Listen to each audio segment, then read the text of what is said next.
Ito, kung minsan lang naman talaga nadadala, sobrang pleasurable, sobrang sarap nung nangyari sa kanila. Nung moment na yun, hindi nila namamalayan na nalagyan na nila yung partner nila.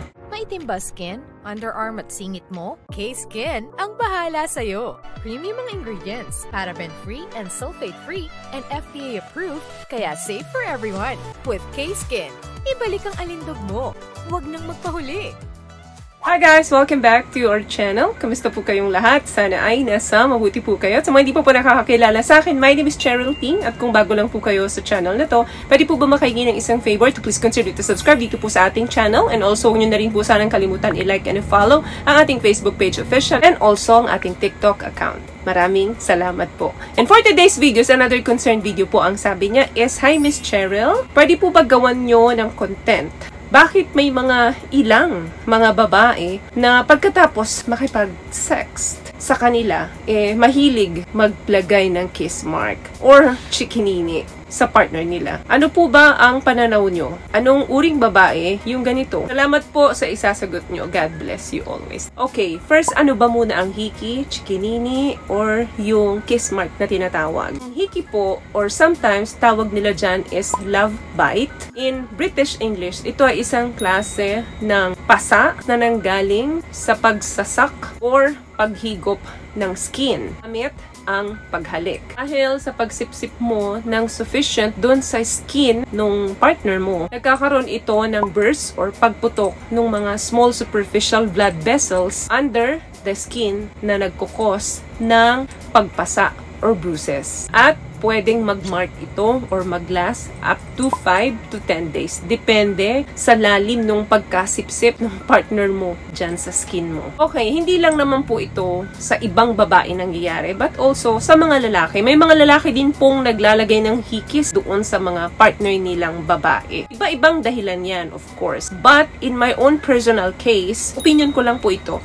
wala siyang pinagkaiba sa parang asong umiihi sa puno. Sabihin natin ganon, di ba ang mga aso po, kapag umiihi sila sa mga puno, nagbibigay sila ng markings. Sign yon sa kanila na yung punong inihian nila ay territory nila. So, kung sa tingin ng babae na you are hot and desirable sa paningin niya, or somewhat may insecurities na nararamdaman yung babae sa'yo, kung gano'n ang paniniwala niya, of course, ang tingin niya, ganun din ang tingin ng ibang babae sa'yo. Dahil nga kaakit-akit ka sa paningin ng babaeng ito, ayaw niya na mapunta ka sa iba. Or, let's just say na ayaw niyang makipagtali ka sa iba. Sa iniisip niya na kung ano yung nakikita niya sa'yo, nakikita din sa'yo ng ibang babae. At kung sa tingin niya, ikaw yung tipo ng lalaki na hindi niya mapagkakatiwalaan, na kapag nakatalikod siya, magiging unfaithful ka sa kanya. Ito yung time na gagawin niya sa'yo ito.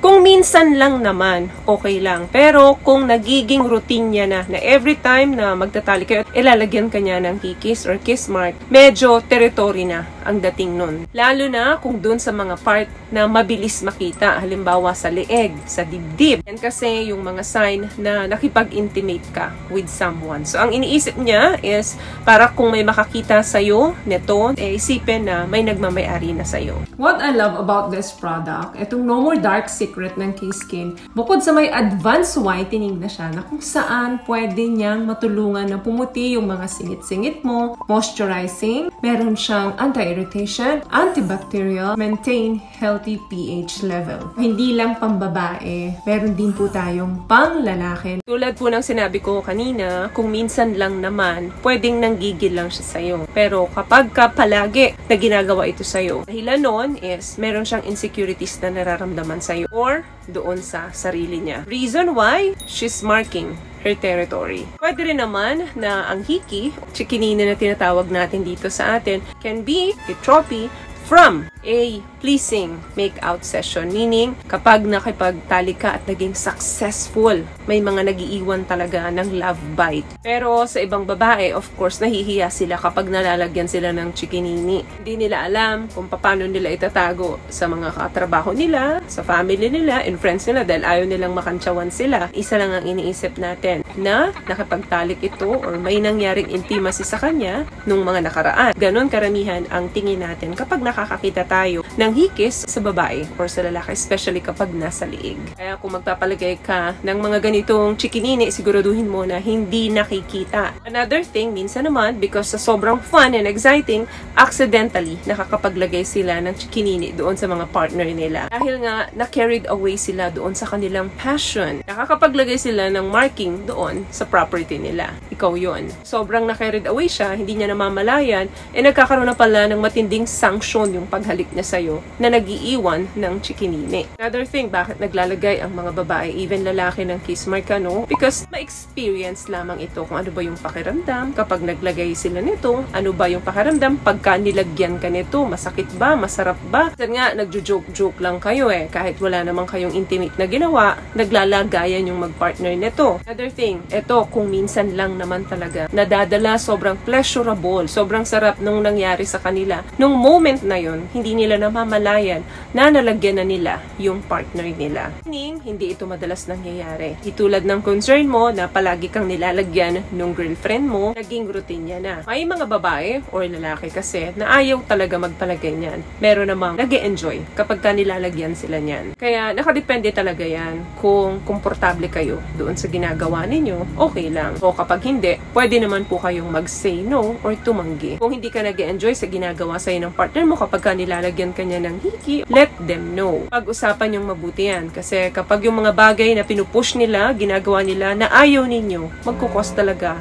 ng inisyan or away. Pag hindi napag-uusapan. So yun lamang guys ang video natin for today. I hope nakapagbigay po ako ng tips sa inyo. Kung nagustuhan niyo po ating video, please give it a thumbs up, comment down below, and also share this video na rin po sa mga kaibigan na sa tingin niyo matutulungan ng video natin.